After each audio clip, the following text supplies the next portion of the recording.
Tá ok? É aqui que nós estamos com a teoria. Alguma dúvida? Existe um tipo de campo vetorial que tem umas propriedades muito especiais. Eles são muito importantes, eles merecem um estudo destacado. Eles têm uma importância enorme, tanto dentro da matemática como dentro da física, que são os chamados campos conservativos. Campos conservativos têm 4 propriedades associadas. 3 delas são equivalentes entre si. Então, eu digo que um campo é conservativo se ele satisfaz qualquer uma delas, porque elas são equivalentes. Se satisfaz uma, automaticamente satisfaz as outras 2. Eu vou colocar isso como definição de campo conservativo e vamos demonstrar que as 3 são equivalentes. É uma demonstração muito sutil, muito profunda. Tanto faz no R2 ou no R3.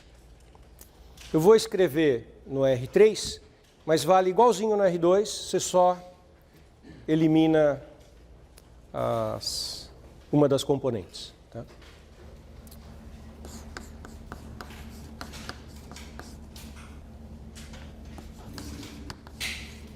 Então eu vou dizer que o campo é conservativo se ele satisfaz qualquer uma das 3 condições equivalentes que eu vou enunciar.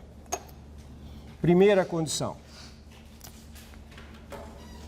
Existe uma função φ do R3 no R2, do R3 em R, vou usar outra cor, com gradiente da φ igual ao campo F. Então, a primeira condição para eu dizer que um campo é conservativo, se ele é um campo gradiente de alguém. Se existe uma função tal que eu calculo o gradiente daquele campo. Nem todo campo é gradiente. Alguns campos são, outros não. Já mostro como é que você faz para decidir se um campo é gradiente para ver essa função. Coisas importantes sobre esta definição. Primeiro, é claro que eu quero que o domínio da função φ seja igual ao domínio do campo F. Já explico por que eu estou chamando a atenção desse ponto. Vou fazer um exemplo em seguida e eu mostro minha preocupação de que essas funções, tanto φ quanto F, estejam definidas no mesmo conjunto de pontos. Outra coisa, φ chama-se potencial e o F chama-se campo gradiente.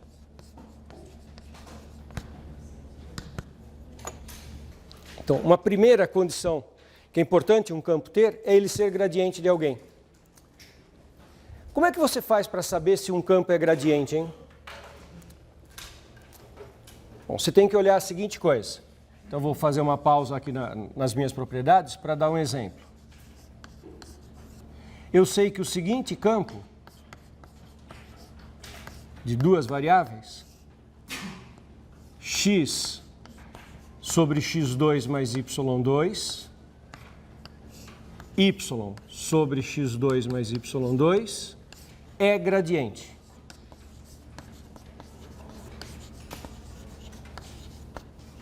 Ele é um campo gradiente. Nesse momento da nossa construção teórica, se eu estou dizendo que ele é gradiente, só tem uma coisa que a gente pode fazer para saber se ele é gradiente ou não. Achar a função que, se eu derivar, calcular o gradiente, reproduz esse campo. Será que existe alguma função que você consiga imaginar que, se eu fizer del φ del x da x sobre x2 mais y2, e se eu fizer del φ del y da y sobre x2 mais y2, por que del φ del x, del φ del y? Porque é isso que é o gradiente, né? Quem que é o gradiente de uma função? Não é o vetor formado pelas derivadas parciais?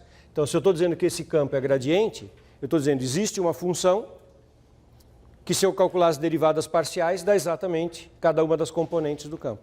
Você é capaz de me dizer quem é a função de 2 variáveis, que, se eu derivar em x e se eu derivar em y, dá exatamente isso? ln. Olha só, no denominador tem x2 mais y2. no numerador tem x. Então eu tenho uma função no denominador e a sua derivada em cima. Para ser derivada em cima mesmo, o que está faltando aqui? 2 para ser a derivada, então está faltando 1/2 aqui na frente. E a mesma coisa aqui, está faltando 2 no y e 1/2. Então quem que é a função potencial desse campo?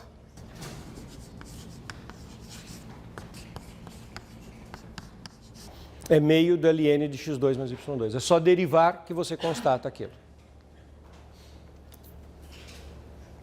Você tem todo o direito de fazer uma objeção nesse instante. De falar, espera um pouco, esse exemplo é muito fácil, eu consegui enxergar a função. Mas nem sempre é fácil de enxergar a função. Aí nós vamos fazer, ao longo das aulas, exercícios sobre isso. Teria um processo aqui, mas eu não vou parar o desenvolvimento para fazer isso agora, mas eu farei nos exercícios. Fazer assim, eu faço uma integração só em x, obtenho uma função, eu faço aqui uma integração em y, comparo e até chegar a montar o campo conservativo. Eu vou voltar a esse ponto de como achar a função potencial. Nesse exemplo, não era muito difícil de olhar para as derivadas e já perceber quem que era o campo. Depois nós fazemos exercícios mais elaborados. Está claro o que significa dizer que um campo é conservativo? Tudo bem? 2.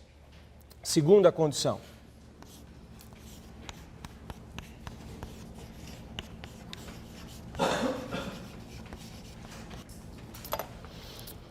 Segunda condição é dizer que a integral de linha do campo sobre uma curva não depende da curva. Não é que não depende da parametrização da curva. Não depende da curva. Só depende do ponto inicial e final. Isso é muito surpreendente.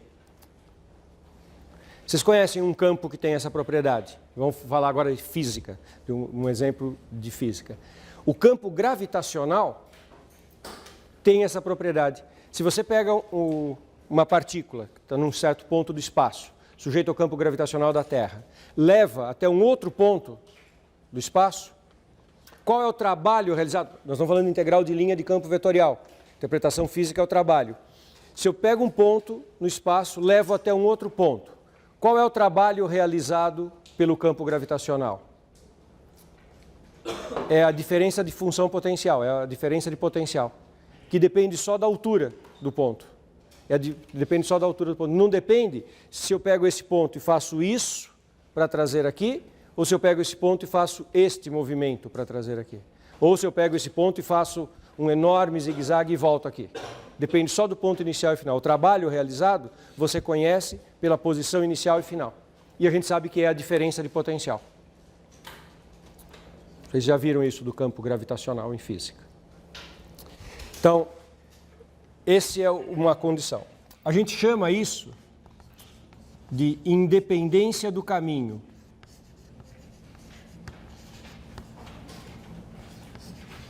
O nome é bem natural, não é? Independência do caminho, porque o que eu estou dizendo é que independe de como eu me desloco, qual é o caminho que eu traço, só depende do ponto inicial e final. Na verdade, essa condição 2 é bem forte, porque o que ela vai me dizer mesmo é que a integral de linha do campo vetorial é φ de gama de B menos φ de gama de A.